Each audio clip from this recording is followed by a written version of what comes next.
ይህ በቁድስ የሚገኘው የተከበረው ቅዱስ ስፍራ ሐረም አሸሪፍ ነው። የእስልምና ሶስተኛው ቅዱስ ስፍራ የሆነውን መስጂድ አልአቅሳንና በ7ኛው ክፍለ ዘመን የተገነባውን የዓለት ጉልላት ይዟል። ይህ ጉልላት ነቢዩ ሙሐመድ ሰለላሁ ዐለይሂ ወሰለም ሰማይ ያረጉበት ስፍራ ነው ተብሎ ይታመናል። ነገር ግን እስራኤል መስጂድ አልአቅሳ የሚገኝበትን ምስራቅ ቁድስን እንደ አውሮፓውያን አቆጣጠር በ1967 በነበረው የአረብ እስራኤል ጦርነት ወቅት ተቆጣጥረዋለች። በ1980 ደግሞ ዓለም አቀፉ ማህበረሰብ ፈጽሞ ባልተቀበለው ውሳኔ ሙሉ ከተማዋን ወደ ራሷ ግዛት ቀላቅላለች። መስጂድ አልአቅሳ ከ1967 ጀምሮ በአደራ የሚተዳደረው በዮርዳኖስ የሐሺማዊው ንጉሣዊ ቤተሰብ ነው። ይህ የሆነው ዮርዳኖስና እስራኤል በቅጽር ግቢ ውስጥ ያሉ ጉዳዮችን የእስላማዊ ወክፍ እንዲያስተዳድር በደረሱበት ስምምነት መሰረት ነው። በእርግጥ የዮርዳኖስ ንጉሣዊ ቤተሰብ በቁድስ በሚገኙ ሙስሊምና ክርስቲያን ቅዱሳን ስፍራዎች ላይ ያለው የባለአደራነት ታሪክ የሚጀምረው ፍልስጤም በብሪታንያ ስር በነበረችበት በ1924 ነው። ብሪታንያና ፈረንሳይ በአንደኛው ዓለም ጦርነት ወቅት የኦቶማን ኸሊፋን ካሸነፉ በኋላ አብዛኛውን ከሜዲትራኒያን ባህር በምስራቅ በኩል የሚገኙትን የቅርብ ምስራቅ ሀገራትን የተከፋፈሉ ሲሆን ይህም በ1924 የእስልምናውን ኸሊፋ ስርዓት አፍርሶት ማለፉን የታሪክ አጥኚዎች ይናገራሉ። በ1967 በተደረሰው በዚህ ውል እስራኤል የውጭ ደህንነትን እንድትቆጣጠር ከስምምነት ላይ ተደርሷል። መስጂዱ ሙስሊም ያልሆኑ አካላት በጉብኝት ሰዓታት እንዲገቡ ቢፈቀድላቸውም በውስጡ እንዲጸልዩ ግን አይፈቀድላቸውም። ሰላት የተፈቀደው ለሙስሊሞች ብቻ ነው።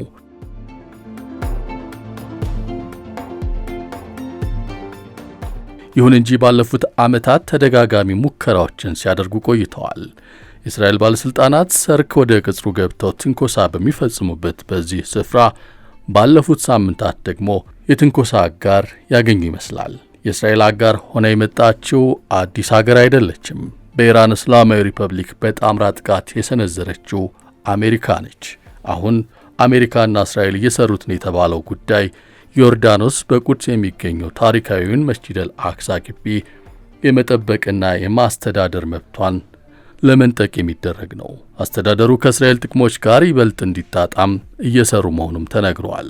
ይፋዊ ባይሆንም አሜሪካ ለዚህ ጉዳይ አስፈጻሚ አድርጋ የሰየመችው በአስተዳደሩ ውስጥ ምንም አይነት የሥራ ድርሻ የሌላቸውን የአሜሪካ ፕሬዝዳንት ዶናልድ ትራምፕ አማች ጃሬድ ኩሽነርን ነው። በእስራኤል የአሜሪካ አምባሳደር ማይክ ማካቢ በሚደገፈው አዲሱ ዕቅድ የመስጂዱ አስተዳዳሪ የዮርዳኖስ እስላማዊ ወክፍ ስልጣን በድንገት እንዲነጠቅ የማድረግ ዕቅድ ተይዟል። በምትኩም በእስራኤል መንግስት በሚቋቋም አዲስ አካል መስጂድ አልአቅሳ የብዙ እምነቶች ማዕከል እንዲሆን ይታወጃል። ይህ አዲስ ዝግጅት በሙስሊሞች የተቀደሰው ስፍራ ላይ ለአይሁዶች እኩል ተደራሽነትን የሚፈቅድ ነው። በተጨማሪም እስራኤል በኢማሞች በዳዮችና ከፍተኛ የመስጂዱ ባለሥልጣናት ሹመት ላይ ስልጣን ይኖራታል። በዚህ ብቻ ሳያበቃ በሳምንታዊ ጁማ ኹጥባ ላይ በሚነሱ ርዕሰ ጉዳዮች ላይ እንዲሁ ማረጋገጫ በመስጠት ረገድ ተሳትፎ ታደርጋለች። ባለሥልጣናት ጨምረው እንደገለጹት የትራምፕ አስተዳደር መስጂዱን ወደፊት ምን ሊሆን እንደሚገባም የሚያሳይ ሰነድ አዘጋጅቷል።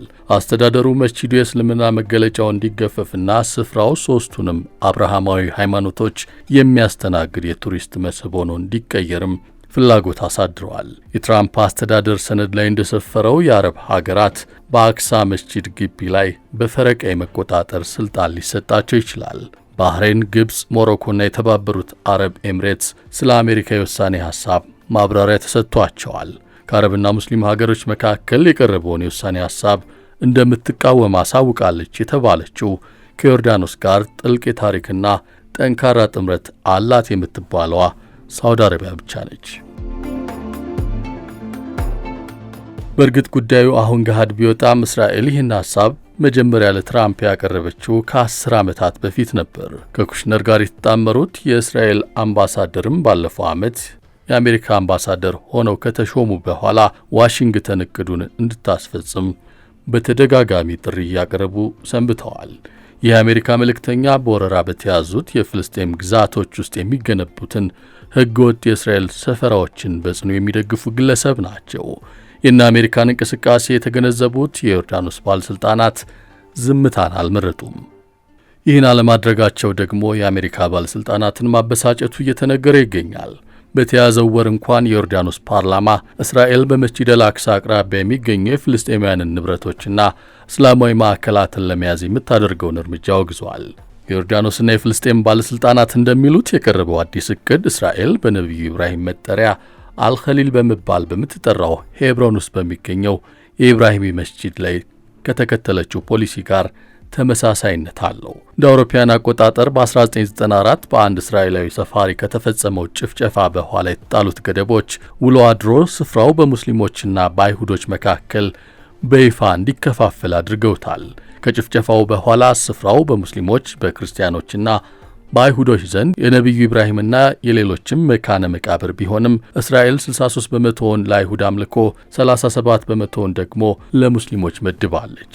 የወቅፍ ባለሥልጣናት በተደጋጋሚ እንደሚናገሩት በመስጂድ አልአቅሳ እስራኤል በፍልስጤማውያን ምዕመናን ላይ ጥብቅ ገደቦችን ከመጣል ባለፈ ወቅፉ አስፈላጊውን የጥገና ሥራዎችን እንዳያከናውን መሰናክል እየፈጠረች ትገኛለች። የዮርዳኖስ መንግስት በአሁኑ ሰዓት የአሜሪካና እስራኤልን የውሳኔ ሐሳብ ለመመከት ቀጠናዊ ድጋፍ ማሰባሰብ ላይ እየሰራ መሆኑም ተነግሯል። ስለ ጉዳዩ የሚያውቁ አንዳንድ የባህረ ሰላጤው አረብ አስተያየት ሰጪዎችም የዮርዳኖስ አጋር ሳዑዲ ባላደራነቱን የቀጠናው መረጋጋት ምሰሶ አድርጋ ትመለከተዋለች። ሳዑዲዎች በአንዳንድ ጉዳዮች ላይ ከዮርዳኖስ ጋር ልዩነት ሊኖራቸው ቢችልም በቁድስና በመስጂድ አልአቅሳ ጉዳይ ላይ አሁን ያለው ዝግጅት የሚያስከትለውን መዘዝ በሚገባ ይረዱታል ይላሉ። የዮርዳኖስ አልጋ ወራሽ ሁሴን ቢን አብደላህ ከቅርብ ዓመታት ወዲህ ከሳዑዲ አቻቸው ልዑል አልጋ ወራሽ መሐመድ ቢን ሰልማን ጋር ያላቸው ግንኙነትም መልካም የሚባል ነው። ጥቂት የአረብ ሀገሮች ከእስራኤል ጋር ግንኙነታቸውን ለማጠናከር የአሰላለፍ ለውጥ ካሳዩ ወዲህ ደግሞ ትስስሩ ይበልጥ ጠንክሯል።